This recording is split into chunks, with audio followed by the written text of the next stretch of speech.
Bagaimana kelas kehidupan kita? Apakah ruang kelas kehidupan kita selalu dihadiri oleh kita? Jangan-jangan udah ada banyak kelas-kelas kehidupan kita yang tidak kita hadiri. Itu sebabnya kita bulatkan tekad untuk hadir di dalam ruang kelas kehidupan kita. Supaya kita segera lulus ujian. Ujian gimana? Slide berikutnya, slide yang ke-7. Segera lulus ujian, rela bila karakter kita lagi dibentuk. Karakter apa yang lagi dibentuk? Biasanya sabar. Ya. Kalau kita ingin kesabaran kita dibentuk, berarti kita pasti dapat masalah-masalah untuk membentuknya. Mau mendengar jawaban doa dari pihak-pihak lain yang berisyarat. Ada dalam komunitas supaya tidak salah jalan. Banyak tanya sama senior. Jangan banyak bersungut-sungut. Banyak mengeluh. Nanti makin lama lulusnya. Sebab syarat kelulusan itu diam. Supaya tidak berbuat dosa dengan mulut kita. Tenang. Supaya kita bisa berdoa kepada Tuhan. Lalu peka terhadap jawaban-jawaban doa. Ada bacaan, ada buku, ada buletin, ada pengalaman orang-orang lain, ada teman-teman yang Tuhan kirim, ada komunitas. Responi jawaban-jawaban doa tersebut. Bina hubungan yang baik dengan pihak lain, siapapun mereka. Karena jawaban doa itu banyak. Oke, kemarin rumah, tempat terapi, sekolah. Tapi hari ini switch. Semua berganti peran. Rumah, rumah, rumah. Semua ada di rumah. Tidak ada hal yang bisa menggantikan peran orang tua. Ini maksud Tuhan. Slide ke-8. Tidak ada yang bisa menggantikan peran orang tua. Walau itu terapis terhebat. Tempat terapinya mahal. Sekolahnya mahal, metodenya jitu. Orang tua dikembalikan fungsi dan perannya. Mulai untuk mengenal anak, memahami anak, melihat anak dari berbagai aspek. Mencari cara solusi yang tepat untuk tiap masalah anak. Pahami maksud Tuhan. Dalam diam dan tenang, Tuhan akan membuat semuanya lebih baik. Mulai dengan identifikasi masalah pada anak. Mencari alternatif solusi-solusi. Bertanya dan mempertimbangkan berbagai alternatif solusi itu. Memutuskan solusi terbaik apa. Dan mengevaluasi solusi. Belajar untuk menjadi orang tua yang bertanggung jawab. Peran orang tua terhadap anak banyak. Yang vertikal dari atas ke bawah. Hanya merawat anak.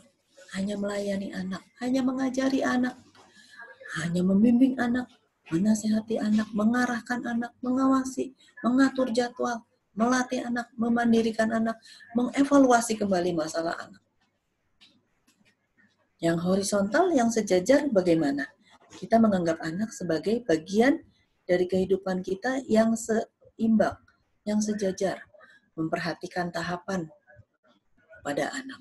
Mendampingi anak dalam tahapan itu, memberi peluang dan kesempatan, mengalah pada anak, membiarkan keberhasilan diraih oleh anak, memberi kebebasan bertindak sesuai arahan sebelumnya, memberi peluang dan kesempatan yang lebih besar, memberi kesempatan memutuskan, mengevaluasi bersama anak, terakhir diskusi bersama anak. Ya. Gitu. Sampai sini kira-kira ada pertanyaan? Bagaimana Ibu Rizka? Teman-teman setuju dengan pendapat saya? Ya, baik.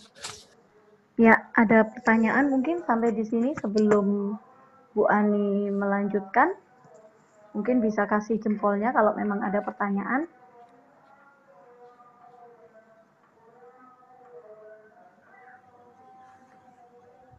Saya perpanjang dulu biar tahu. Apakah lanjut? Oke, baik. Kayaknya kita lanjut, Ibu. Oke, lanjut ya. Ya. Cara mendampingi anak yang lebih dari satu di rumah ya. Sebelumnya ya Bu, slide 10. Oke. Bagi kemampuan masing-masing anak menjadi beberapa pekerjaan. Ada pekerjaan mandiri, ada pekerjaan semi mandiri, ada pekerjaan dengan pendampingan penuh. Ya. Bila dilihat tabel, mungkin ada anak-anak yang sudah bersekolah, sudah lebih banyak bisa mandiri, tapi kadang-kadang mereka membutuhkan bantuan kita di awal-awal. Itu yang semi mandiri. Ya. Ada juga anak yang memang dari awal nggak ngerti, jadi butuh pendampingan penuh. Seperti itu yang bisa dilaksanakan, kita bisa lihat di tabel ya. Anak A mandiri, anak B mengerjakan yang semi mandiri, anak C yang pendampingan penuh. Kita bersama anak C, tetapi bisa memperhatikan anak B dan bisa melihat anak A. Usahakan untuk belajar di dalam lingkungan atau di dalam tempat yang terjangkau oleh mata kita. 15 atau 30 menit berikutnya ditukar, diberi pekerjaan yang lain. Kira-kira yang pendampingan penuh yang mana? Mungkin anak B pendampingan penuh, anak A semi mandiri, anak C bisa diberikan pekerjaan mandiri. 15 atau 30 menit berikutnya diputar lagi. Gitu ya. Sampai di sini sudah mengerti kira-kira? Saya tambahkan di slide berikutnya. Jenis pekerjaan mandiri, semi mandiri atau pendampingan penuh itu disesuaikan dengan kemampuan anak, kebutuhan anak, dan tuntutan lingkungan sekitar anak, serta norma aturan yang berlaku untuk umum. Misalnya anak 8 tahun autis, belum bisa menulis, ini harus dilatih terus. Lalu ada adiknya yang 4 tahun bisa dibuatkan latihan menulis dengan materi yang sama, menebalkan garis atau huruf. Yang membedakan keduanya adalah bobot pendampingannya. Untuk anak autis yang belum bisa menulis, mungkin pendampingan penuh. Untuk adiknya yang 4 tahun, mungkin hanya di awal pendampingannya. Jadi semi mandiri. Anak autis dilatih dengan pendampingan penuh sampai semi mandiri, adiknya dilatih dari semi mandiri menjadi mandiri. Begitu ya. Sampai sini ada pertanyaan?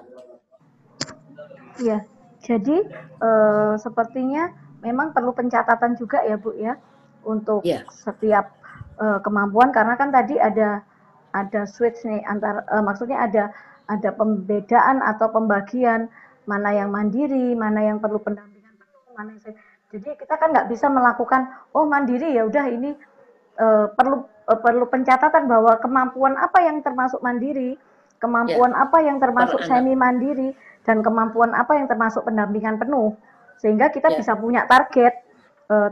Oke, hari ini saya akan melakukan yang mandiri ini, besok akan melakukan yang mandiri yang lain lagi, sehingga tidak sama, kecuali yang pendampingan penuh. Untuk yang pendampingan penuh mungkin kita bisa lakukan secara rutin, konsisten, dan mungkin sama ya Bu ya. Ya, terukur nantinya. Jadi untuk anak A, kita punya keranjang kerja A. Untuk anak B, punya keranjang dengan lembar-lembar kerja B. Untuk anak C, kita punya keranjang juga untuk C. Gitu loh. Sayang tadi foto-foto keranjangnya saya nggak bisa temukan yang versi anak-anak saya dulu. Jadi nggak kebayang kali ya. Tapi itu saya pakai keranjang-keranjang. Gitu. Nah, menyiapkan materi ajar untuk anak kita juga persis seperti ini. Lihat nih, suasana mereka waktu belajar ya.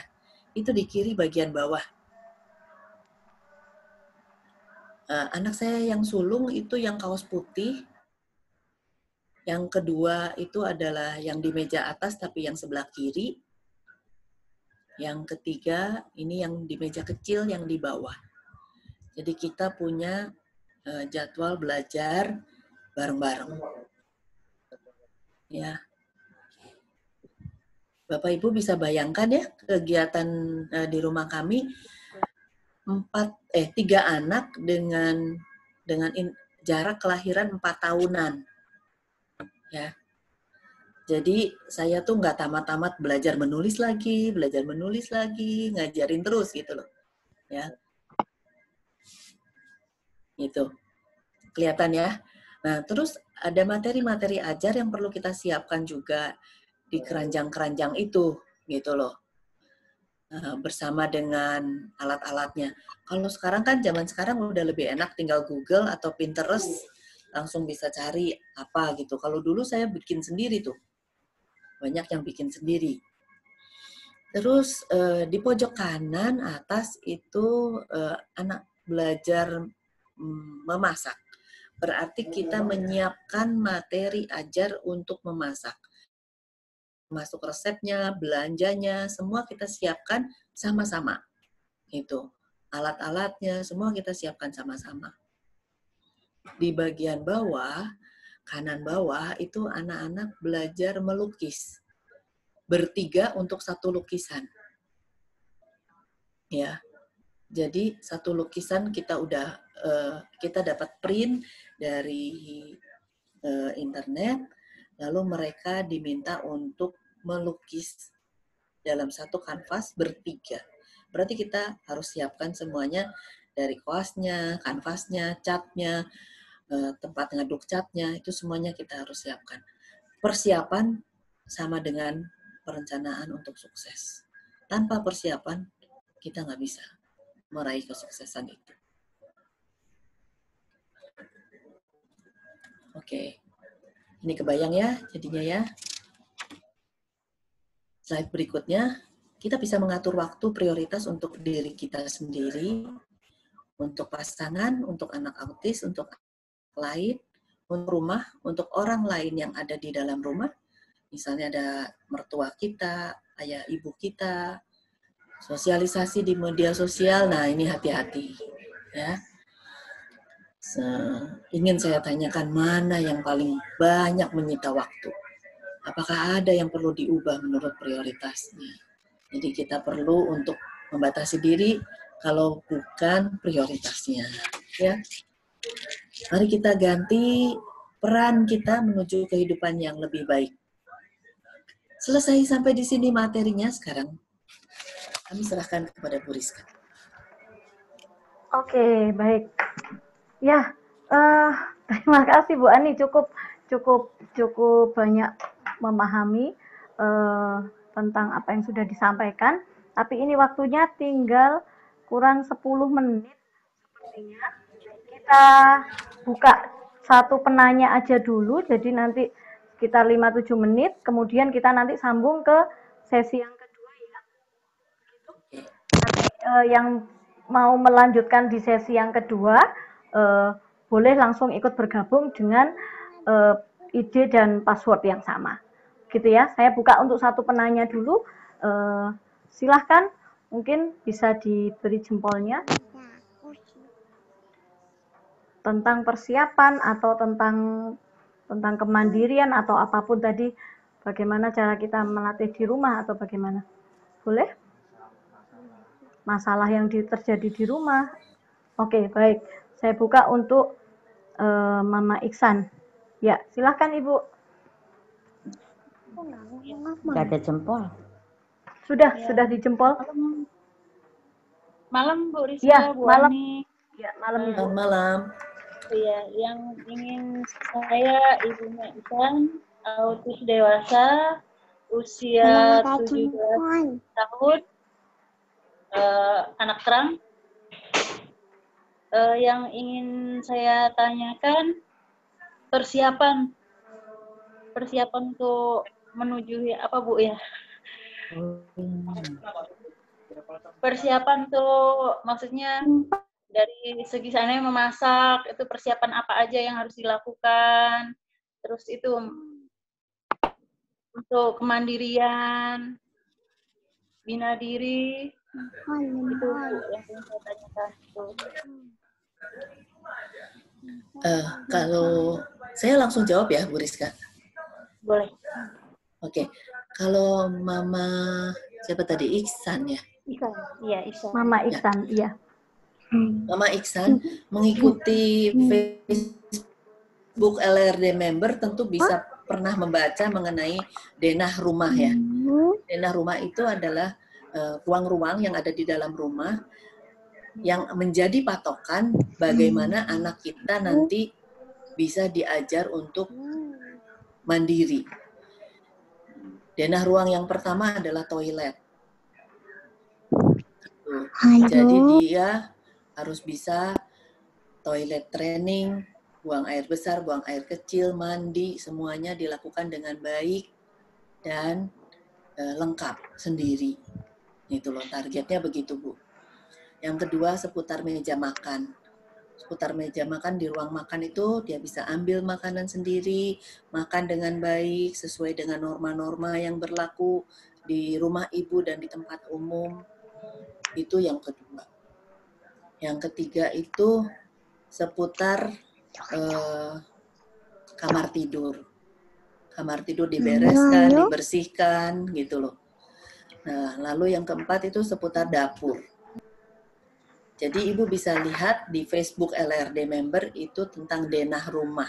Di sana sudah dijelaskan. Nah, bagaimana dengan persiapan memasak dan lain-lain? Menurut saya yang pertama harus dilakukan adalah identifikasi mengenai alat-alat masak. Wajan yang mana, panci yang mana, sutil yang mana, sodet yang mana, itu yang perlu dilakukan. Terus pada waktu Ibu mau menggoreng, berarti dia harus pegangnya wajan. Gitu loh, Bu. Ini minyak, gitu. Nah, itu yang perlu dibiasakan. Gitu. Jadi Ibu bisa cari beberapa resep-resep yang simple yang bisa dilakukan oleh anak-anak kita.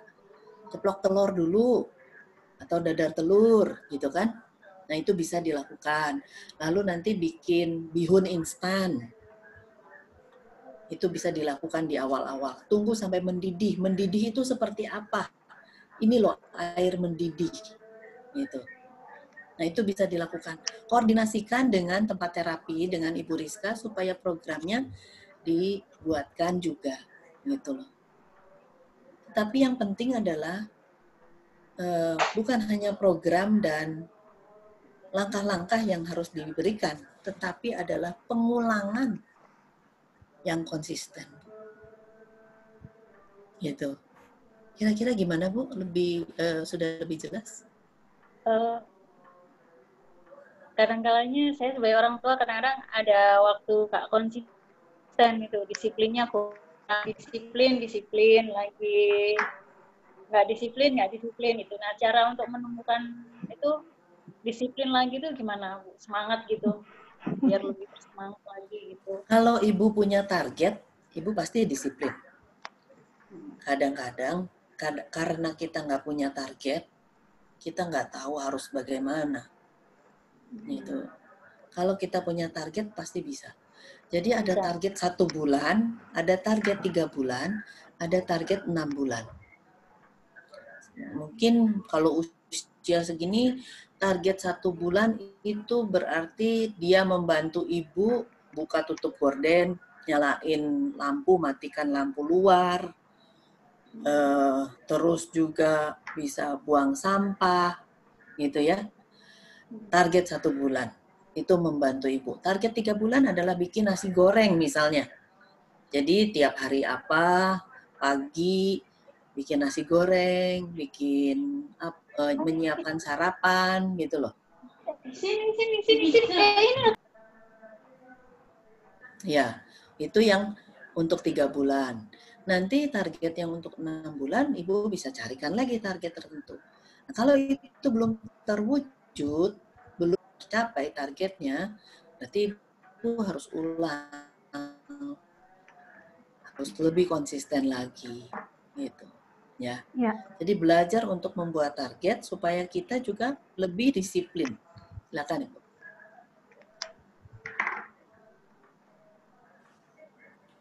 Ada lagi? Ya, oke. Ini waktunya tinggal 1-2 menit lagi, Bu. Jadi kita keluar dulu. Tapi sebelumnya kita beri aplaus dulu buat Bu Ani yang luar biasa. Bu Rizka, Ya. saya Gimana, Bu? pernah ngikutin ini, tapi nggak pernah putus loh. Ya, nanti mungkin berikutnya nggak pernah putus, Bu. Ini kita masih coba. Kalau memang ini bermanfaat, kita akan... Maksudnya 40 menit berakhir tuh, dia tetap aja rolling gitu loh, nggak putus. Itu tergantung waktu juga sih, Bu. Kalau kapan lalu saya malam, pernah nggak terputus, karena penggunanya sedikit. Tapi kalau mungkin tengah-tengah begini, takutnya tiba-tiba mendadak keputus, karena tadi juga sudah diingatkan sih. Atau kita tunggu sampai tiba-tiba terputus gitu? Atau Iya, bagaimana? betul. Kita tunggu aja. Jadi Tunggu jangan aja ya. diputus. Oke, Tunggu. baik. Kalau begitu tunggu aja. Siapa tahu bisa tetap lanjut ya. Ya, baik. Ya. Terima kasih luar biasa untuk Bu Ani. Ya, Bapak Ibu sekalian perlu diketahui kalau di Facebook untuk kita proses belajar bersama itu ada di LRD Member Suara Autisme. Cuman kalau untuk di PSG Surabaya sendiri, kami ada di grup LRD Member Surabaya dan Malang. Jadi kalau nanti mungkin mau bergabung di grup WA yang LRD Surabaya Malang yang kebetulan juga Bu Ani ada, nanti bisa kontak saya atau kontak Bu Marta yang tadi waktu mendaftar, itu aja. Oke, saya buka lagi dengan Mama Iksan tadi gimana, sudah cukup terjawabkan dengan memiliki target dalam kedisiplinan, kemudian masih bingung, Bu. Perlu praktek, Bu. Ya, berarti perlu praktek ke depannya ya, Bu. Nggak perlu praktek. Kebetulan kalau untuk Itan kan untuk masak udah tinggal pengenalan alat-alat itu sih yang belum ini, dia belum bisa membedakan mana apa Bu, untuk ngangkat itu serok sama sutir itu. Terus sama apa namanya ya, untuk sayur tuh irus Bu ya, apa namanya ya itu centongnya ya. Untuk itu yang perlu dikenalkan. Tapi kalau untuk masak alhamdulillah Isan sudah ya bisa lah untuk mencukupi. Ya, berarti mungkin tadi ya Bu ya, identifikasi alat makan, kemudian mencari resep yang simple, yang ketiga miliki target aja. Itu yang perlu digarisbawahi supaya kita bisa disiplin dan pastinya untuk memotivasi diri sendiri untuk bisa lebih konsisten. Begitu ya Bu Ani? Ya, oke. Pertanyaan yang kedua, boleh diacungkan jempol.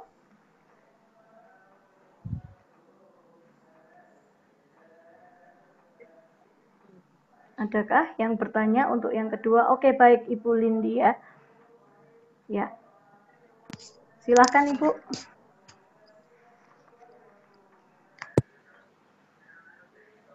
Ya, silakan Ibu, sudah masuk suaranya. Ya.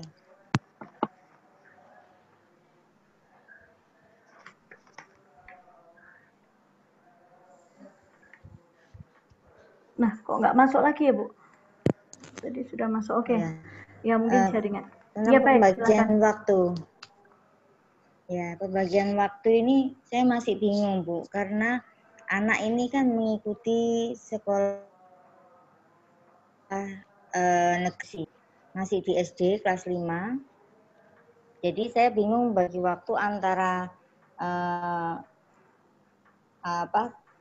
bukan terapi ya, yang pengenalan baca social story atau pengenalan ruangan atau pembiasaan yang lainnya, itu dibagi dengan mengerjakan tugas dari sekolah. Apalagi kalau sekarang waktu di pandemi COVID ini, tugas-tugas juga tetap jalan dari gurunya secara online. Itu lebih pusing lagi karena moodnya dia juga semakin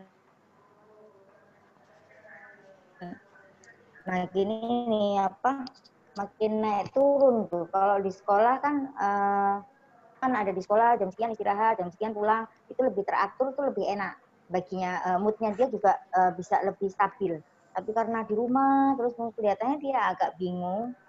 Nah, saya berusaha untuk tetap di jamnya, maksudnya kalau jam sekolah ya dia belajar, tapi dia bingung kenapa belajar, kenapa bermain. Jadi dia bingung gitu. Jadinya ya akhirnya saya seling-seling. Jadi itu Bu, akhirnya targetnya itu nggak tercapai. Yang lebih saya dulukan adalah tugas dari sekolah, sedangkan yang lainnya ngantri gitu jadinya. gimana ya Bu caranya? Saya sama dengan Bu Ani juga, ada 3 anak yang masih saya bimbing. Ini sama antara yang satu dan yang lain sekitar 4 tahunan. Jadi sama seperti Bu Ani cerita tadi, saya sediakan tugas-tugas, tapi itu menyediakan tugas itu membutuhkan waktu ya Bu. Belum lagi mendampinginya, belum lagi kerjaan rumah tangga. Jadi saya sempat bingung gimana ini Bu. Ya, baik. Terima kasih. Iya, makasih Bu. Silakan Bu Ani. Ini yang pertama adalah masalah besarnya adalah mood anak. Kalau moodnya oke, semuanya bisa jalan dengan baik. Mood anak ini bisa tergantung dari makanan. Juga bisa tergantung dari sikap kita. Yang berikutnya adalah jadwal kegiatan. Yang jelas, tugas sekolah harus dapat prioritas dulu sekarang. Karena bagaimanapun juga guru-guru masih tetap menilai kemampuan akademik anak melalui penyelesaian tugas-tugas ini. Beresin tugas sekolah. Misalnya ada satu tugas mengumpulkan data apa gitu kan. Ya beresin dulu ini. Tapi tidak ditunda-tunda. Dan secepat mungkin dikerjakan. Yang mungkin Ibu belum berikan dengan pasti adalah jadwal kegiatannya. Bangun paginya tetap harus bangun jam 6. Jam 7 start. Kalau ini startnya udah jam 10, udah kehilangan 3 jam. Ya, karena ini sekolah di rumah, jadi mau nggak mau kita tetap menerapkan jadwal kegiatan persis seperti yang di sekolah. Masih ada daftar pelajaran kan? Nah, ikutin yang itu, daftar pelajarannya. Daftar pelajaran di sekolah bagaimana? Kerjakan PR-PR-nya. Ngikutin daftar pelajaran yang di sekolah. Ada matematika, ya kerjain pelajaran matematika. Ada bahasa Indonesia, kerjakan pelajaran bahasa Indonesia. Gitu ya. Nah, jam start ini yang menentukan. Tuh. Startnya benar nggak jam 7? Kalau startnya jam 10, kita perbaiki sama-sama di situ. Jadwal pelajarannya tetap dipenuhi persis seperti yang waktu anak-anak masih sekolah. PR dikerjakan, baru sesudah itu adalah tugas-tugas dari terapi, dari tempat terapi. Beberapa tempat terapi masih memberikan tugas-tugas kan, ditambah lagi dengan kebutuhan anak tersebut. Kebutuhan anak tersebut apa? Misalnya, kalau belum bisa membersihkan diri sesudah buang air besar. Kan itu masalah yang penting.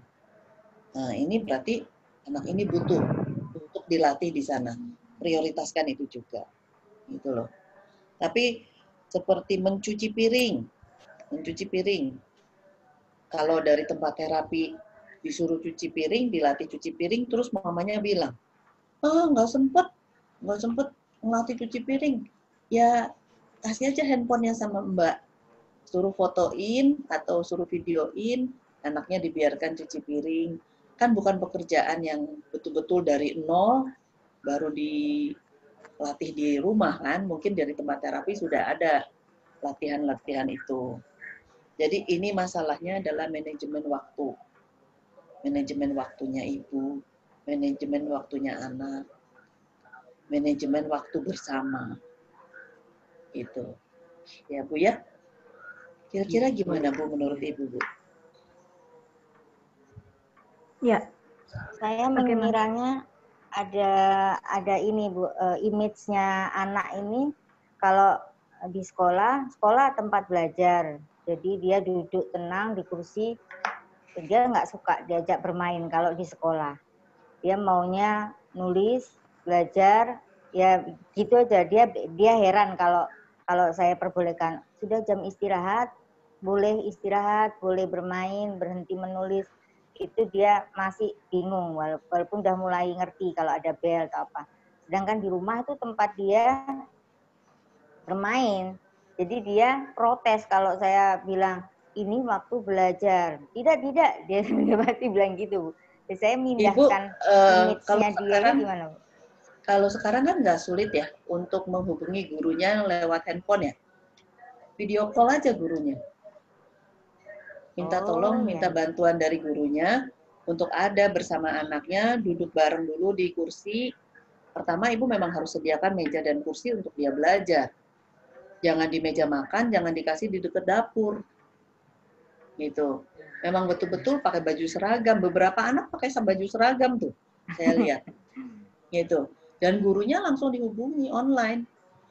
Bu, ini anak saya mau belajar, tapi butuh ada gurunya dulu sebentar untuk percaya bahwa kita semua lagi sekolah di rumah. Gitu loh. Dan kalau menurut saya kelas 5 SD inklusi, saya rasa dia tidak sulit untuk memahami.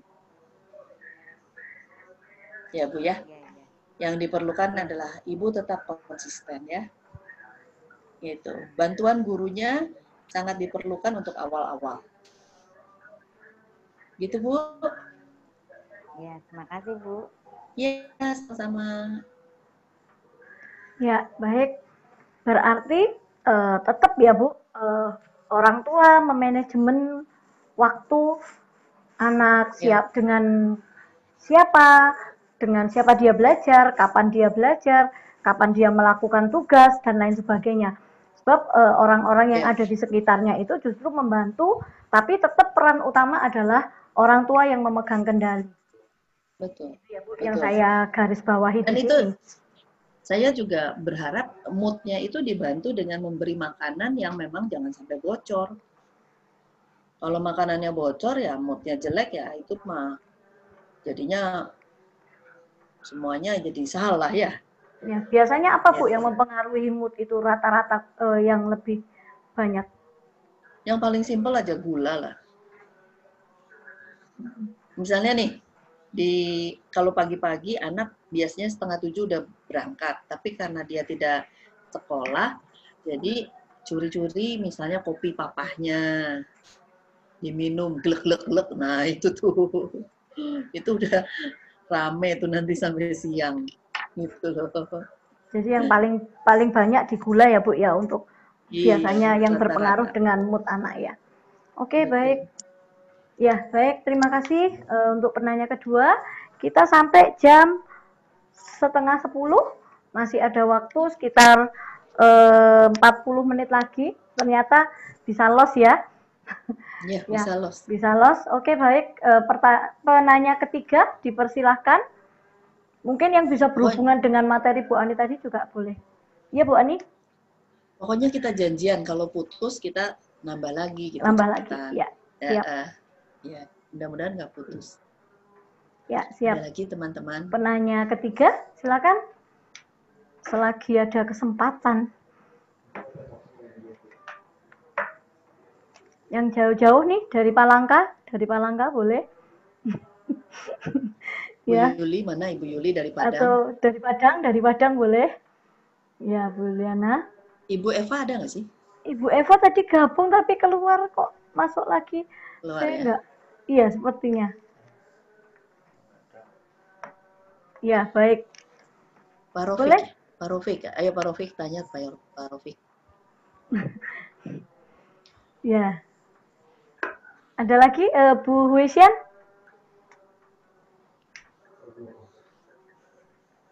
Boleh, acungkan jempol. Mama Akila mungkin? Ya. Oh, Mama Aro aja deh ya. Oh ya, oke, siap. Bu Yuliana ya, baik. Silahkan Bu. Maaf, itu Mama Zaki duluan dari saya Bu, tapi dia ngangkat jempolnya sendiri, bukan ngasih kode. Mama Zaki duluan deh Bu, saya belakangan. Bu Yuliana dulu, nanti baru balik lagi Mama Iksan. Tadi Mama Iksan sudah ya. Ya, boleh. Ya, mungkin kalau melenceng dikit boleh juga ya Bu. Ya, silakan. Ya, silakan. Iya, kebetulan gini ya Bu, saya kan punya anaknya 2 Bu. Kebetulan Gian dulunya kan ASD dan syukur alhamdulillah sekarang kan udah sembuh. Maksudnya udah dibilang sembuh dan udah bisa semua ya Bu gitu. Tapi terkadang dalam kehidupan sehari-hari, apakah karena merubah kebiasaan dari dirinya saya sendiri ya, itu yang agak paling sulit ya. Gian sama adiknya jaraknya 7 tahun, Bu. Tapi kadang-kadang Gian udah bisa sih semua, misal dari cuci piring, bersihkan kamar mandi, pelantai, nyapu, itu udah semua. Kadang saya tugasin cuci tasnya sendiri atau apa, kayak masak atau apa, dia bisa tuh telur dadar atau apa yang ini ya Bu, yang ringan-ringan itu udah semua. Tapi kadang-kadang ya Bu, kalau saat dia bekerja kayak misal gitu kan, hari ini saya tugaskan masing-masing mereka berdua itu bantu saya untuk motong-motong. Jadi Gian harus potong ubi, adiknya motong yang lain.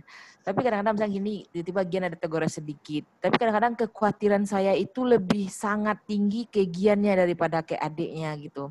Kadang jujur aja kalau ngasih pisau itu kasihnya ke yang tajam sih Meme sih yakin adiknya nggak apa-apa. Kalau Giannya masih khawatir kayak gitu. Jadi susah ya Bu. Maksudnya gini, entah kenapa ya dari sebenarnya sih mungkin nggak masalah ya Bu itu, tapi saya kadang-kadang kekhawatiran itu jauh lebih tinggi ke Giannya juga daripada ke adiknya gitu. Tapi bukan berarti ke adiknya nggak khawatir ya Bu gitu. Tapi itu kebawa sampai dengan usia dia yang sekarang udah 13 tahun dan dia udah SMP gitu. Dan dia sebenarnya bisa sendiri ya Bu gitu. Misal dari dulu kami kan maunya dia itu tetap dikontrol, diantar kemana-mana. Taunya tanpa sepengetahuan kita dia bisa pesan Gojek sendiri, dia bisa sendiri gitu loh. Tapi saya tetap punya target Bu. Saya juga target saya setelah corona ini adalah dia harus bisa naik bus sendiri. Itu target saya. Tapi saya tetap menjalankan punya target terus bagi dia. Tapi entah kenapa kekhawatiran itu terlalu berlebih ke dianya gitu. Ya. Oke. Jadi lebih ke kekhawatiran ya Bu untuk ya. Sebenarnya gampang ya Bu untuk mengatasi rasa khawatir yang Ibu sendiri miliki di hati. Kalau kita punya rasa takut, resepnya ya jangan takut. Punya rasa khawatir, resepnya ya jangan khawatir. Jadi itu olah rasanya Ibu, dan menurut saya erat kaitannya dengan unsur ingin melindungi anak ya, protek terhadap anak gitu ya. Saya rasa sih wajar aja, setiap orang tua punya rasa itu, hanya kalau berlebihan malah jadi tidak mengembangkan si anak kan, gitu. Jadi mulailah untuk memberi dia misalnya pisau dengan materi yang lebih mudah untuk dipotong. Daripada ubi, nanti pisaunya meleset, ubinya nggak kena, yang kena tangannya. Mungkin lebih baik kita kasih umpamanya sayuran atau tahu. Jadi dipotongnya lunak gitu loh Bu. Terus kalau kita mau kasih dia potong ubi, mungkin kita bisa latih bertahap ke arah dari tahu ke arah terong dulu. Dari terong nanti ke arah nangka muda kali ya, gitu loh, yang lebih keras lagi. Jadi ada tahapannya sampai kita yakin banget bahwa dia memang tidak punya masalah mengendalikan pisau, gitu. Saya juga mengalami proses tahapan mengajari anak memasak sebelum memegang pisau itu petik-petik dulu. Jadi cuma dikasih tauge, dipetikin, lama-lama dikasih kangkung, dikasih bayam, gitu. Terus potong-potong pakai pisau roti, seperti kacang panjang, buncis dipotong-potong pakai pisau roti, gitu kan.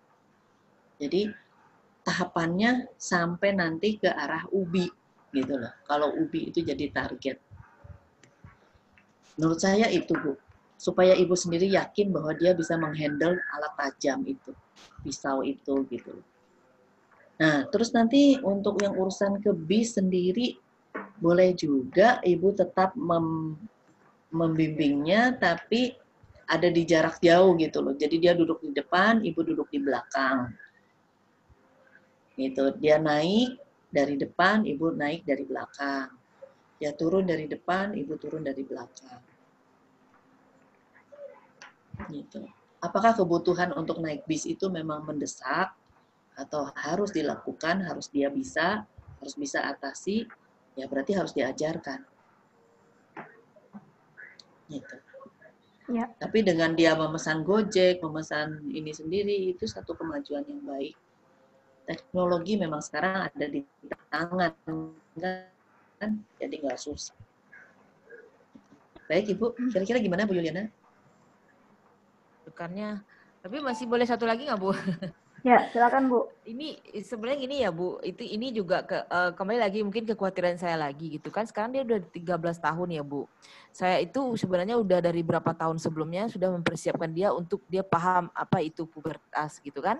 Mulai dari buku-buku, dari apa semua, dari segi agama, segi apa saya sudah ajarkan sih Bu gitu. Tapi kan dia 13 tahun sekarang Bu, itu kan tanda-tanda pubertasnya kan dia belum Bu gitu. Jadi itu juga ya Bu kekhawatiran. Jadi sebelumnya kekhawatiran dia masuk ke sekolah reguler bisa enggak gitu kan. Kayak SMP maksudnya dia masuk jalurnya waktu masuk SMP dia kan jalurnya ini ya Bu mandiri. Saya tidak pernah mengatakan kalau dia tuh pernah autis gitu loh untuk SMP-nya. Tapi kalau dulu SD tahu SD-nya gitu. Tapi kalau SMP enggak. Dia masuk dengan kemampuan dia dengan melalui 5 kali tes dan akhirnya dia lulus gitu. Tapi kemudian sekarang ini yang kekhawatiran saya satu lagi adalah dia mau pubertasnya ini Bu gitu. Tapi meskipun dia sudah paham sih dia bisa menceritakan misalnya gini kadang ditanya mimpi basah itu dia udah paham mimpi basah apa terus dia udah bisa sih ceritain kalau sperma itu apa gini apa itu semua udah bisa sih Bu gitu. Tapi di dirinya dia sendiri 13 tahun dia belum ada tanda-tanda untuk arah ke situ gitu. Ya nggak apa-apa, kalau memang belum ada, kita juga nggak bisa paksa atau nggak bisa percepat kan, gitu. Tapi yang jelas pembekalan Ibu sampai saat ini adalah ya, sudah penuh. Ibaratnya kalau orang divaksin itu udah lengkap gitu ya. Jadi kalau ada apa-apa pun dia sudah tahu ABCD-nya 1, 2, 3-nya yang harus dia lakukan. Misalnya sesudah mimpi basah dia harus apa, harus mandi, harus bersihkan, harus ganti pakaian, harus ganti spray atau apa, itu yang penting yang harus dilakukan. Dan yang terutama adalah tidak membicarakannya dengan pihak-pihak yang kalau bukan ibu bapaknya, gitu. Okay. Iya, menurut saya itu sudah bagus Bu. Soal kapannya itu kita nggak bisa tentukan, gitu. Ya, kalaupun memang sudah, dia harus cerita ke kita, gitu. Itu yang penting juga, gitu. Ya. Ya Bu. Kira-kira gitu ya Bu Yuliana. Silakan Ya, Bu Rizka. okay, Bu. Ya. Ya, Bu. Terima kasih. Ada mau ditambahkan nggak sama Bu Rizka? Ya. Saya tambahkan ya Bu. Terima kasih Bu Yuliana buat pertanyaan yang luar biasa. Yang jelas yang saya garis bawahi tadi di sini adalah kita sebagai orang tua yang dari awal-awal punya target. Yang kedua adalah meningkatkan setiap tahapan kepada target tertentu di akhirnya. Kemudian mempersiapkan semua sebelum waktunya, itu juga lebih penting. Dan yang terakhir adalah mempercayai Bu Ani.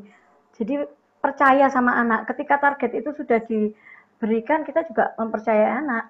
Sama seperti yang ada siswa kami, itu sudah bisa pesan Gojek sendiri, sudah bisa sampai ke rumahnya juga. Cuman ya memang awal-awal kita terapisnya buntutin dari belakang. Terus kemudian sekarang mau pulang pergi sudah bisa. Kita juga latih beberapa anak untuk naik kereta api. Jadi kita di gerbong berapa, anaknya di gerbong berapa.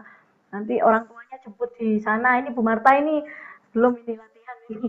Anaknya saya suruh ke Surabaya sendiri, ya kan? Sebenarnya sudah mulai bisa karena sudah latihan berulang kali. Nah, itu sebenarnya adalah bagaimana orang tua belajar percaya sama anak. Karena dengan percaya, kemampuan anak pasti ada peningkatan. Sepertinya begitu Bu yang saya alami. Gitu Bu Ani. Iya. Ya, seperti waktu dulu anak saya pertama kali naik Grab, Grab car atau Go car gitu, kita minta gurunya untuk menghubungi kita kalau dia udah sampai gitu. Jadi itu menjadi salah satu bagian yang kita bisa lacak sampai di mana nih, ada di mana gitu. Anak itu mengerti nggak mengenai keselamatan untuk dirinya sendiri. Gitu ya. Oke ya Bu Yuliana ya. Terima kasih banyak ya pertanyaannya. Ya. Terima kasih. Oke, ada pertanyaan. Oh, ini maaf sebelum ke Mama Iksan ya, Bu. Aduh, handphone saya kok mati. Ya, mamahnya Aro ini kebetulan headsetnya tidak ada, jadi tidak bisa bertanya. Jadi ada WA ke saya. Jadi Aro ini kan home base Bu Ani dari jam 8 sampai jam 4 sore. Setelah itu, apakah tetap diajak untuk belajar kembali? Kira-kira sampai jam berapa? Dan materinya kira-kira apa lebih baiknya? Bina diri kah? Mengikuti pelajaran sekolahnya kah? Atau worksheet kah? Karena Aro ini kalau dengar kata belajar atau melihat saya membawa buku, sudah cemas berlebihan, merengek, dan menangis. Itu pertanyaan dari Bu Holi. Ya, ini akibat kadang-kadang anak bereaksi berbeda dengan apa yang kita harapkan. Mungkin satu metode tertentu yang diberikan atau diterapkan secara intensif juga membuat anak juga tertekan. Ya, ada hal-hal yang mungkin perlu diperhatikan secara psikologis pada anak. Kalau memang itu bisa lebih baik, lebih sesudah terapi home base itu selesai, kalau saya ada di pihak mamanya Aro, mungkin saya akan menyiapkan diri saya untuk setting natural. Sesudah dia selesai terapi, mungkin ada jam mandi, saya akan siapkan misalnya ember mandi dia waktu bayi atau di bathtub ya. Saya akan kasih umpamanya gelembung-gelembung busa dan dia bisa berendam cukup lama di sana sambil main, dikasih bebek-bebekan, tuang-tuangan. Itu kan latihan fokus juga. Tuang dari teko ke botol, dari botol ke gelas, pakai corong, tanpa corong, pakai selang, pakai apa gitu. Terus dikasih busanya itu disuruh diginiin tuh di dinding ya. Iya. Itu diusap-usap di dinding dengan bidang-bidang atau gerakan yang simetris gitu kan. Itu kan bisa juga, Bu. Itu settingan natural yang tetap merupakan terapi tetapi bermain dan anak pasti asik. Gitu loh. Terus yang berikutnya adalah memberi beberapa permainan-permainan yang mungkin bisa dipakai untuk belajar. Misalnya sedang belajar penjumlahan, kita pakai bowling, permainan bowling. Bowlingnya ada tulisan 1, 2, 3, sampai 8. Yang jatuh yang kita akan tambahkan atau jumlahkan. Misalnya cuma 3 yang jatuh. Nomor berapa yang jatuh? Nomor 4, 2, dan nomor 7. Berarti kalau dijumlah berapa? 2 ditambah 4 ditambah 7. Itu loh. Nah itu kan settingan bermain tapi kan belajar. Daripada ibu ambil buku, kasih worksheet, dia sendiri udah nggak mau, nggak suka. Nah, terus saya juga mengamati pada anak saya sendiri pun, kalau dikasih buku atau disuruh belajar, mungkin mereka akan bilang, aduh belajar lagi. Cuma mereka tuh kan nggak bisa ngomong jelas, nggak bisa ngomong dengan baik. Jadi yang ada penolakan doang. Padahal kalau dikasih 1 lembar, itu akan jauh lebih enak dibandingkan ibu bawa 1 buku. Ya kan? Jadi lembar kerja. Bukan buku kerja. Lembar kerja akan lebih enak. Dan lembar kerjanya mungkin sekarang nggak usah yang susah-susah. Misalnya lagu Balonku 1 A4 di print, terus dipotong-potong, jadi 8, jadi 10, jadi 12. Sekarang dia harus menempel atau menyusun kembali menjadi lagu dengan lirik yang benar.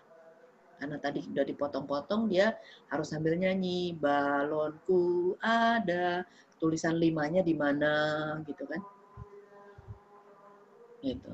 Berupa puzzle, potongan-potongan, itu kan sama, Bu. Sama seperti terapi, sama seperti belajar, tapi dia juga bermain. Gitu. Mengenai bina diri, Ibu bisa misalnya ganti baju sesudah mandi. Habis itu waktu mau tidur ganti baju dengan piyama, gosok gigi, cuci kaki, cuci tangan. Itu kan sama juga, hina diri. Ya. Terus mengajari dia berdoa sebelum tidur, itu akan membantu dia dalam kehidupan berikutnya. Gitu. Ya. Jadi jangan ragukan apakah ibu harus mengulang terapi dengan cara yang sama, mungkin dengan settingan natural akan lebih enak. Gitu. Itu ya Bu Holi ya. Oke, semoga bisa menjawab dengan baik. Ya. Kalau ada yang mau ditambahkan, silakan Bu Rizka. Ya, Bu Ani mungkin bisa ditambahkan juga dengan aktivitas-aktivitas yang berhubungan dengan motorik kasar ya. Jadi seperti kalau beberapa hal yang saya praktekkan itu membawa gelas di nampan, itu cukup mempengaruhi belajar tingkat konsentrasi, motorik kasar, kemudian penguatan di ujung jari, persiapan menulis mungkin, jarak itu dari jarak yang pendek bisa dijauhkan. Nah, mungkin kalau yang dewasa bisa dengan ukuran teko lebih besar gitu ya. Jadi bagaimana tetap menjaga keseimbangan, air tidak tumpah, tetap fokus ke target tujuan di mana anak datang. Itu mungkin bisa dilatih. Atau juga ini yang saya berikan melempar tangkap bola Bu Ani. Jadi bisa buat 3 atau 4 orang berkeliling di rumah. Bagaimana anak bisa merespon ketika dia dipanggil, berarti saya misalkan saya mau ngelempar nih, saya panggil nama Aro misalkan, Aro. Nah, setelah dia noleh, saya bilang tangkap, kemudian Aro menangkap. Nah, Aro harus cari orang lain nih, misalnya cari Enzo misalkan, cari adiknya misalkan, Enzo, begitu Enzo noleh, oke tangkap. Jadi dia belajar memberi perintah. Selain dia memanggil, ada beberapa tugas dia harus merespon, dia harus menangkap, kemudian dia harus memanggil orang lain, dia harus memerintah supaya orang lain bisa menangkapnya. Itu juga latihan dari segi kognitif mungkin ya. Itu sih yang selama ini kita beri. Jadi proses pembelajaran anak itu tidak harus kaku, tidak harus baku, tetapi bermain dan belajar yang menyenangkan itu juga memberi tambahan di nilai kognitifnya. Seperti Ya. itu. Saya tambahkan juga misalnya hari panas, udah selesai terapi, dia boleh ambil sikat, bawa sabun cair, nyikatin garasi ibu, garasi di rumah, atau nyiramin pohon di depan. Oh iya. Atau menyiram air lewat selang tapi ke jalan raya gitu, jadi nggak terlalu banyak debu. Itu kan bermanfaat Bu, gitu loh. Settingan-settingan natural itu membantu anak untuk aware terhadap lingkungan, memahami bahwa ada hal yang bisa dikerjakan yang bermanfaat buat yang lain, gitu. Ya Bu ya? Ya, baik. Gitu ya Bu Oli. Ya, terima kasih. Waktu kurang 20 menit lagi. Ya, 2 pertanyaan ya. Ada lagi? Mama Iksan satunya, tapi saya kasih satu kesempatan lagi dulu. Kalau nggak ada, nanti Mama Iksan saya buka. Oke. Belum ada. Bu Niken mungkin? Mama Aisyah?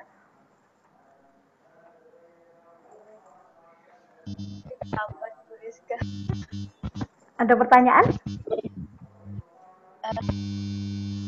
Atau iya, ini kayaknya feedback Bu. Kalau mau nggak apa-apa nanti WA saya pertanyaannya nanti saya bacakan. Saya buka dulu Mama Iksan dulu ya. Silakan Bu. Mama Iksan. Saya ya Bu ya. Ya, saya betul. sampai bingung nih Bu. Ini Bu yang mau saya tanyakan udah hampir sama kayak Mama yang tadi Bu yang Mama Aro, Mama Bu Yuliana Jamal. Yang Akari tadi dari Akari. Dari Padang ya. Yang mengurangi rasa khawatir itu udah diwakili. Terus sama ini Bu, yang hari-hari terjadi mengurangi teriakan belajar lagi itu Bu. Seperti kan misal kayak tadi dapat PR Kak Isan mencari resep nasi goreng gitu kan. Terus sewaktu mau saya dampingin, saya arahkan, Ihsan buka Google seperti ini Ihsan, terus ini saya temenin gitu kan. Ihsan teriak, belajar lagi, seperti itu kan. Terus saya diusir dari kamar. Nah, cara untuk menenangkan itu, terus biar dia sampai menyelesaikan tugasnya, mendampingi menyelesaikan tugasnya itu gimana Bu? Itu caranya. Coba dari Bu Rizka dulu deh, karena ini anak dari anak terang ya. Iya Bu, jadi ini PR kami berikan. Kalau di tempat kami, so far dia tidak masalah. Jadi mau ngikutin semuanya. Cuman memang kalau ketika itu di rumah, ini baru kami ketahui juga ketika ini ya Vicol ini ya Bu ya. Ketika Vicol ini jadi ada pemberontakan untuk dia nggak mau mengikuti aktivitas atau ya minimal ada sedikit penurunan lah Bu untuk kepatuhannya, terus untuk konsistensinya ya, sebab kita hanya sejauh mata memandang gitu ya Bu ya. Nah itu sih, jadi kemarin saya sempat datang ke rumahnya Iksan, ya memang perlu interaksi, kecuali Mama bisa konsisten, itu tadi yang seperti permasalahan yang pertama. Itu sih Bu. Kalau gitu coba Bu, kalau lagi start atau mulai dengan video call sama terapisnya. Ya. Gitu. Iya, coba kamu duduk, kamu buka laptopnya, buka Google-nya untuk ini. Nah, sesudah itu Ibu bisa masuk gitu loh. Jadi nggak ada perlawanan untuk itu. Dan itu tolong dibuatkan jadwal supaya konsisten Bu untuk melakukan tugas-tugas yang diberikan oleh terapis. Karena ini jangan-jangan tidak berjadwal. Gitu. Ya. Jadi anak merasa terganggu, lagi asik, lagi ini, lagi itu, nggak suka jadinya dia diinterupsi. Dijadwalkan bahwa ini harus dikerjakan jam segini. Kalau memang ya jadwalnya penuh karena bermain, jadi terganggu dengan hal-hal yang wajib, gitu. Karena dibiarkan bebas begitu aja kan. Dicoba aja Bu, dibuatkan jadwal untuk PR dari terapi itu jam berapa dikerjakan, ya Bu ya. Ya. Bu Ani, sedikit saya tanya juga, bagaimana mengurangi obsesi tentang kekerasan. Jadi anak kami, siswa kami ini ada apa ya istilahnya, dia suka nonton musik atau main game, tapi yang berhubungan dengan kekerasan, sehingga ada banyak film-film itu dia download, kemudian lagu-lagu juga dia download, tapi yang berhubungan dengan pisau, berhubungan dengan darah dan lain sebagainya. Dan itu jadi keasikannya, sehingga ketika kami mau mengurangi atau dia sudah stres, bukan stres ya, dia bisa mengalihkan. Misalkan handphonenya kami bawa atau handphonenya Mama Sita, ya enggak masalah. Tapi begitu kepegang lagi, dia akan download lagi. Dan sekian banyak, sampai mungkin laptopnya kemarin terakhir hang. Nah, contohnya begitu, mengurangi. Kalau sama kami dia bisa menutup diri bahwa oh saya nggak akan download, saya nggak, ya udah biar aja. Tapi begitu di rumah, mulailah dia download banyak yang berhubungan dengan kekerasan. Ya, gitu, ini bagian dari ketidakadaan kegiatan. Jadi bagaimana cara mengatasinya? Timpa dengan jadwal kegiatan yang penuh, yang berguna. Gitu loh. Misalnya kalau biasanya dia download yang macam-macam itu, sekarang kita kasih linknya dia download yang ini. Gitu loh. Misalnya pesawat terbang ke saya pernah mengajari anak saya waktu itu bagaimana dapur di PT Angkasa Pura yang menyuplai makanan-makanan di Garuda Indonesia.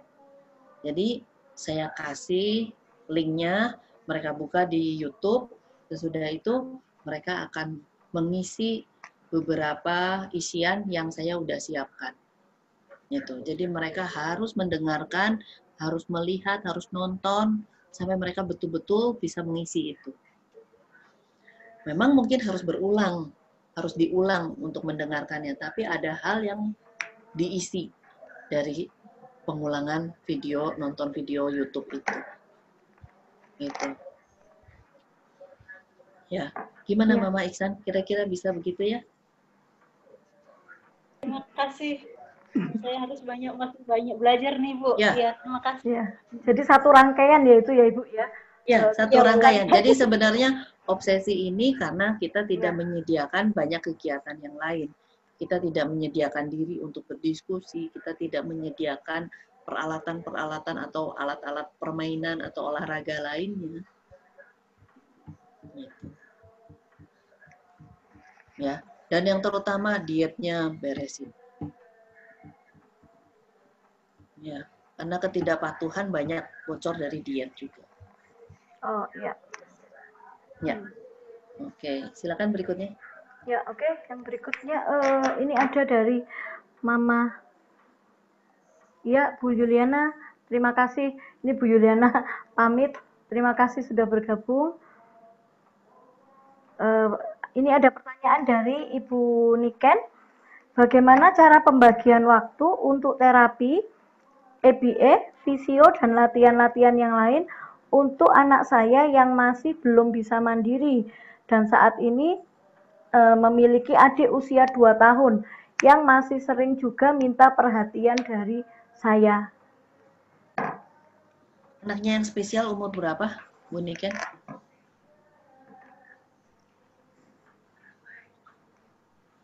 Sebentar Bu, saya buka. Ya. Mau usia 7 tahun bulan Juni di besok. Mau usia 7 tahun bulan Juni besok, Bu. Iya. Oke. Iya. Terapinya di mana, Bu? Kebetulan di tempat saya juga, Bu. Baru baru hampir 4 bulan, 5 bulan ya, Bu ya? Ya, benar. Mulai. Ya, dibuatkan jadwal aja, Bu.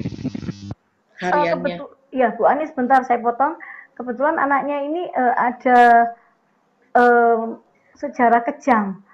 Jadi ada beberapa gerakan yang memang belum terkontrol dengan baik, tapi sudah kami berikan seperti brain gym, kemudian juga dilakukan mamahnya fisio. Jadi baru usia 3 tahun 4 tahun ya kalau nggak salah itu baru mulai berjalan.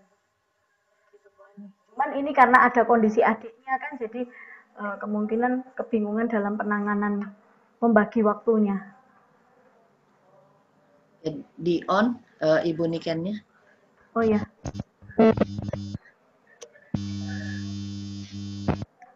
Ya, Bu Niken, silakan. Iya, malam Bu Ani. Ya, selamat malam, Bu. Ini anak saya usianya hampir 7 tahun bulan Juli besok. Jadi setiap kali saya memberikan terapi ke si kakak itu adik selalu ngikut. Pernah saya masukkan ke kamar, jadi saya terapi di dalam kamar gitu. Dia marah-marah. Adik mau sama mama. Ya Aisyah juga masih butuh saya banyak juga. Jadi kadang akhirnya itu yang bikin saya mana yang harus saya dulukan antara tapi adiknya normal Bu, enggak apa-apa. Cuman ya itu tadi saya kan kebingungan mana yang harus saya dulukan. Saya beralih ke adik, si kakak tangannya dimasukin ke mulut, jadi dia masih perilakunya masih harus diawasi sih Bu, masih belum bisa saya perintah langsung seperti itu. Ibu ada asisten rumah tangga di rumah? Saya cuman kalau misalkan suami lagi gitu saya dibantu dengan suami, tapi kalau suami pas udah berangkat biasanya dibantu saya. Kalau begitu ibu harus punya ada yang membantu ibu untuk pegang anak yang kecil. Gitu. Jadi asisten rumah tangganya mungkin kalau umpamanya bisa nanti akan jadi asisten terapis. Begitu. Iya, Kalau memang nggak bisa, berarti kita cari saudara yang kira-kira bisa membantu kita. Misalnya dari tetangga siapa gitu, ada orang-orang yang kira-kira bisa bantu, 1 orang atau 2 orang yang mungkin bisa membantu kakak, bisa juga membantu adiknya. Itu yang jelas ibu nggak bisa kerjakan ini semua sendirian di malam hari. Gitu. Ya, nanti ibu terlalu lama membuang waktu. Itu akhirnya nggak cukup ke kakaknya, nggak cukup ke adiknya, nggak berhasil ke kakaknya dan juga nggak berhasil ke adiknya. Harus ada bantuan dari pihak yang lain. Asisten rumah tangga, asisten ini untuk membantu saya membantu kakak sama adik juga ya Bu Andi ya? Ya, nantinya mungkin bisa 2 orang gitu. Tapi kalau umpamanya ada 1 orang aja, kira-kira bisa membantu hanya untuk pekerjaan semi mandirinya kakak. Hanya untuk membantu yang pendampingan penuh. Misalnya kakak diminta mewarna, kan harus ada yang nungguin di sebelahnya. Ya kan? Sementara ibu bisa pegang adiknya untuk ngajarin adiknya apa, gitu kan? Materi yang disiapkan sama ibu kan tetap harus ada yang mengawasi untuk di kakak. Gitu. Ya kan? Gitu. Kita nggak bisa hukum anak ini salah satu dan memperhatikan yang lain. Kan tetap harus dua-duanya kita sikapi, kita hadapi dengan baik. Ya, gitu. Dicoba aja. Biasanya ada beberapa orang-orang yang lulus SMA nggak tahu mau kemana, nggak bisa kuliah, nah itu bisa diambil tuh.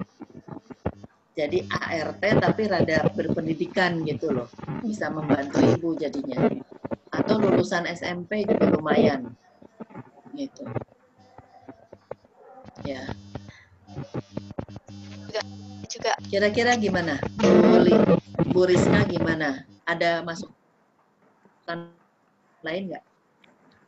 Iya. Dari Bu Rizka ada masukan lain? Silakan. Kalau untuk Aisyah ini kan memang secara kemandiriannya kan juga masih belum terlalu banyak ya Bu. Jadi benar dibantu untuk adiknya aja ketika Ibu melaksanakan praktek ke Aisyahnya, belajar dengan Aisyahnya. Itu minimal adik biar off dulu dari bersama Ibu, nah nanti bisa digabung. Ada waktu juga untuk digabungkan bersama-sama. Terus ada waktu juga Ibu yang sama adik Aisyah dengan siapa gitu ya. Misalnya kalau ada papahnya ya bisa bagi tugas.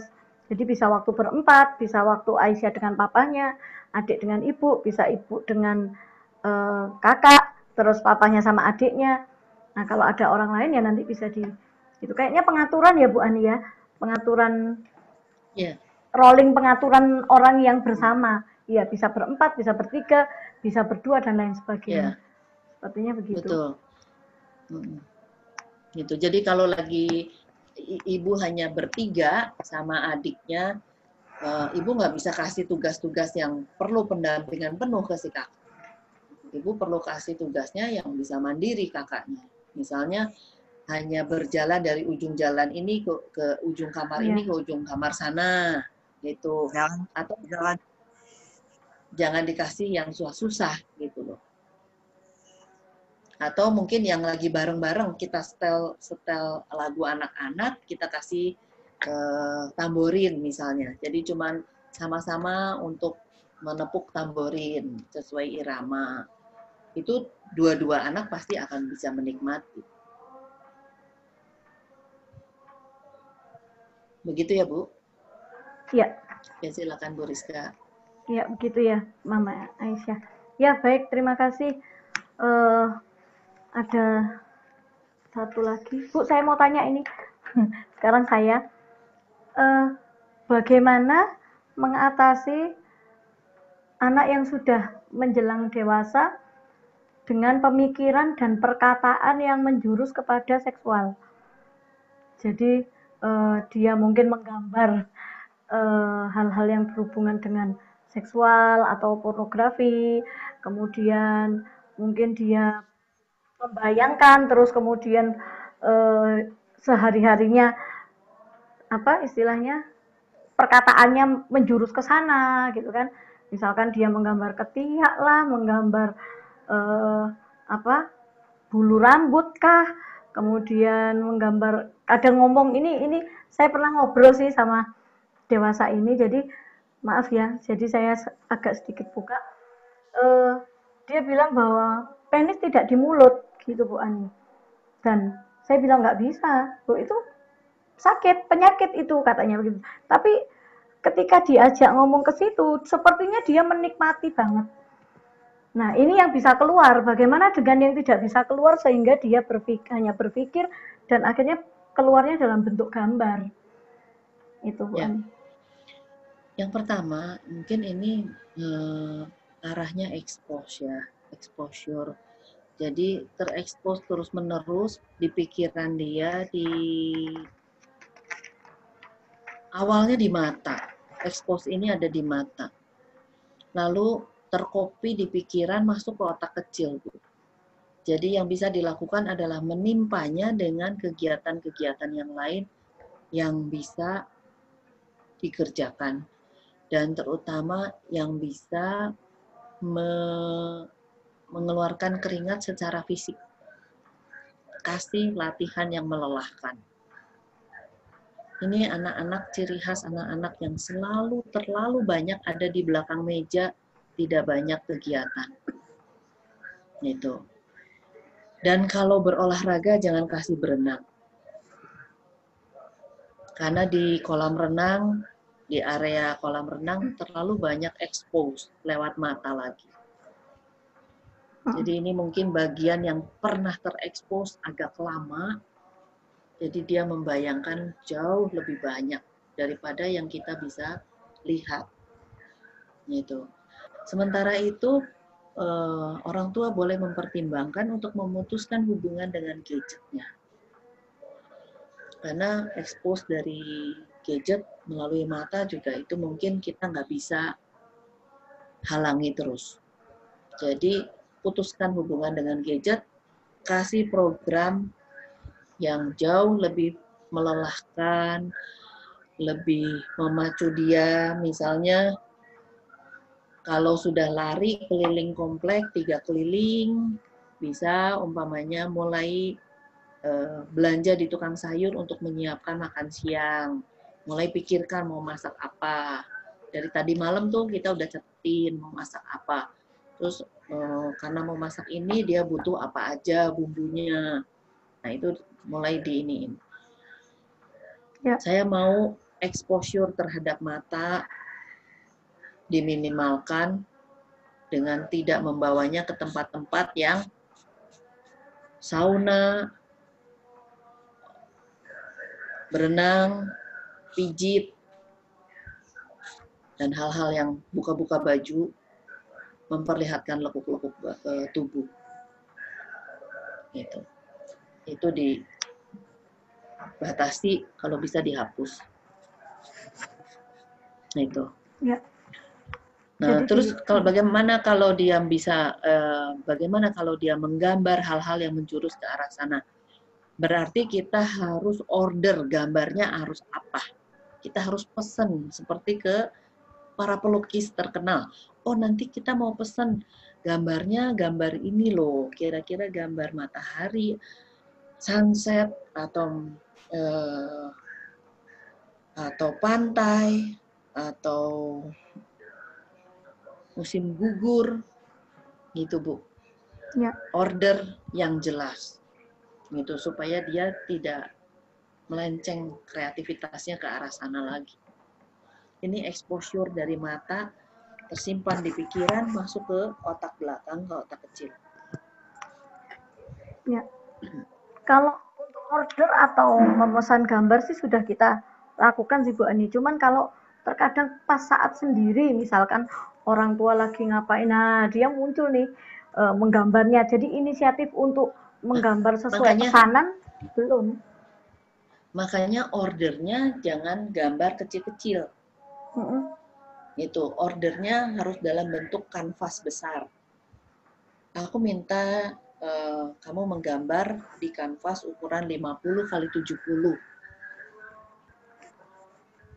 Gitu. Oh, oke. Minimal misalnya dengan 5 warna atau 7 warna. Gitu. Objeknya kira-kira sunset. Atau bikinin mercusuar untuk LRD. Ya. Gitu. Minta di order yang benar, yang jelas, detail supaya dia ikut mikir. Gitu loh.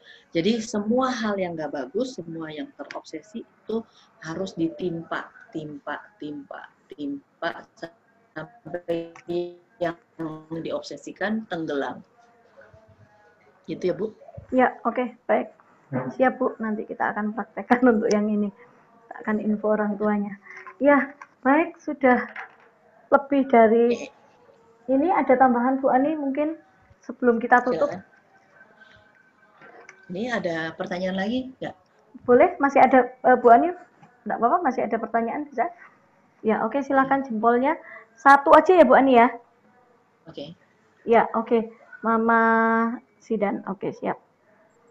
Silahkan Bu Nurkolisa. Kalau misalnya berdiri. Ya, silahkan Bu, selamat malam. Suaranya belum masuk sepertinya.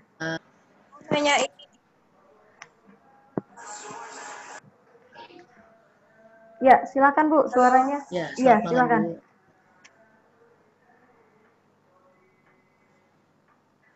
Nah, Zidan itu kalau nggak mandi mesti rewel. Dia berontak gitu, Bu. Dia selalu berontak dan pokoknya nggak mau lah disiram air itu.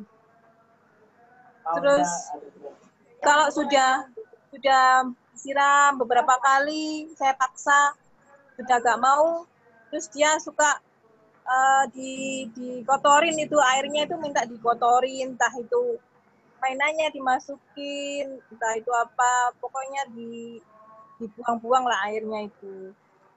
Gimana supaya dia nggak rewel gitu kalau diajak mandi. Bu, boleh saya tanya, Bu, mandinya pakai pancuran apa gayung, Bu? Pakai gayung, Bu. Pakai gayung. Iya. Oh, iya, iya. Ya, mungkin mengagetkan buat dia kali kalau langsung disiram langsung kepala, Bu. Dan biasanya saya pelan-pelan di tangannya dulu itu sudah nggak mau, sudah dia berontak gitu, Bu. Ada trauma mungkin Bu Ani. Pas kipasin gitu itu. Iya, mungkin kita mulai ajak dulu dengan main air seperti nyiram pohon, cuci sepeda, atau hanya menyiram jalan yang berdebu gitu, Bu. Itu dulu deh, Bu. Ya. Sampai dia bisa nyaman dengan air.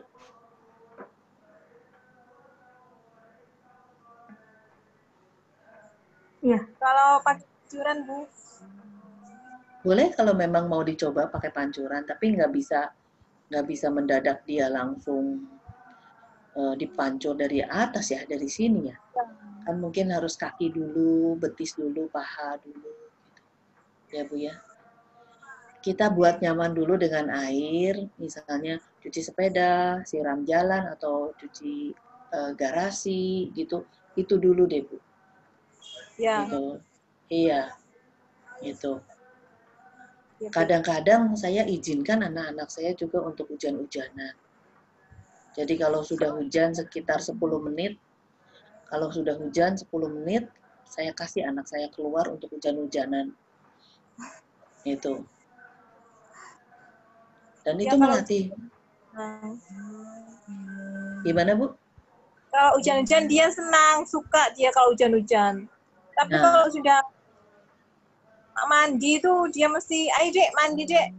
Itu mau pergi gitu aja, sudah nggak mau dia. Sudah berontak. Oke, coba kita lihat situasi di kamar mandi bagaimana. Kurang terang, gelap, atau ada hal-hal tertentu yang mungkin dia nggak suka di dalam kamar mandi.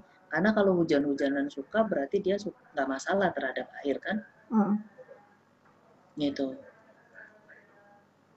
Di luar itu tetap aja dia nggak mau gitu, kayak nggak, pasti dia berontak. Mandi Nanti di luar itu. dengar kata mandi aja sudah nggak mau Bu Ani. Mungkin ada Sudah pernah berontak itu sudah mancal-mancal. Iya. Apakah pernah diikutin nggak mandi beberapa hari?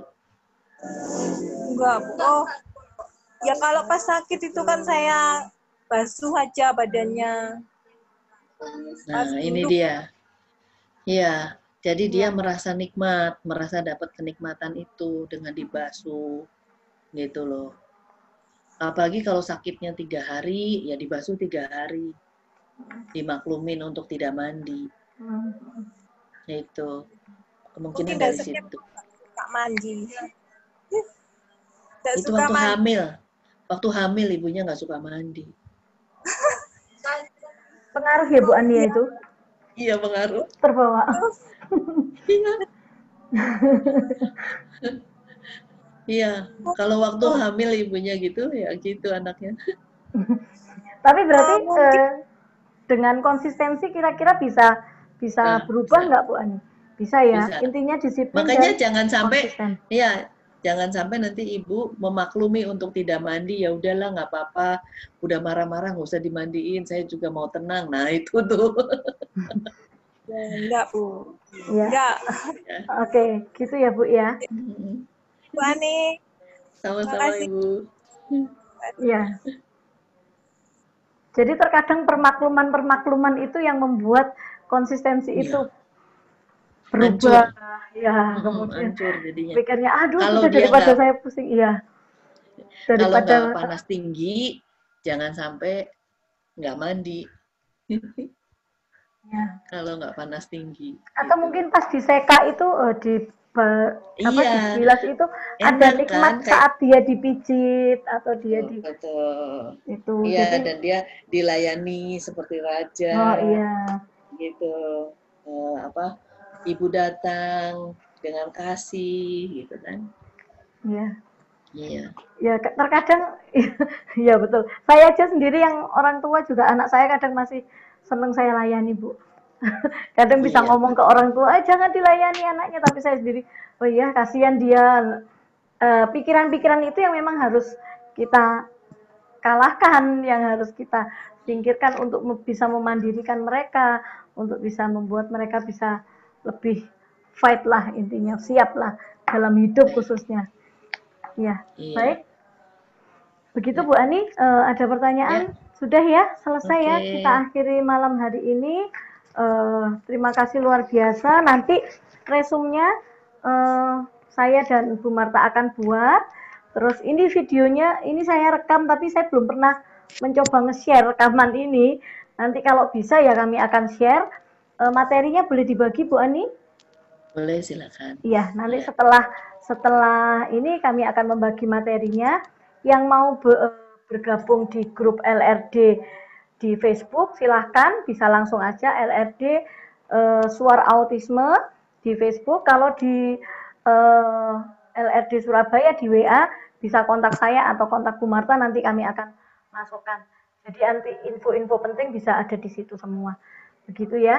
Ya, terima kasih untuk malam hari ini. Sekiranya sudah meluangkan waktu, menyempatkan, terima kasih buat Bu Ani yang luar biasa mau berbagi ilmunya untuk kita semua.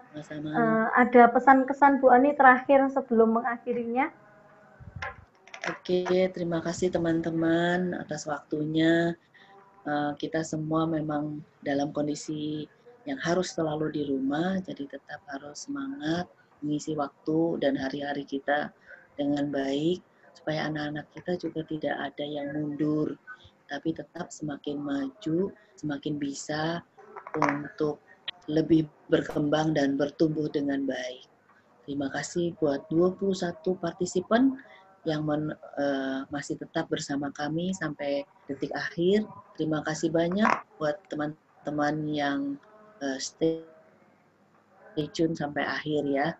Terima kasih buat satu-satunya ayah Pak Rofik ya. Ada Pak Yudi, Bu. Yang ada bersama Suami kita. saya. Oh, ada Pak Yudi, ya benar. Ada Iya. Pak Yudi, benar juga. Papa Bernis itu ya. Oke, terima kasih buat ibu-ibu semua, Bu Marta, Bu Yuli. Terima kasih, Tuhan memberkati. Selamat malam. Ya, selamat malam. Terima kasih. Saya bisa foto dulu ya, bersama ya. Kita akan foto bersama. Oke. Ya, Ya. siap. 1, 2. Selanjutnya ada 2 baris nih, Bu. 1, 2. Oke. Ya, terima kasih. Ya, terima kasih. Kita akan akhiri perbincangan malam hari ini. Nanti kami akan berikan filenya. Kalau memang ini bermanfaat, bisa follow up lagi ke kami supaya nanti next Bu Ani ya jangan kapok-kapok untuk kita bisa sharing-sharing lagi dengan topik-topik tertentu. Ya, baik. Terima kasih. Selamat malam. Terima kasih. Semangat orang tua menghadapi anak-anak spesial kita. Tuhan berkati.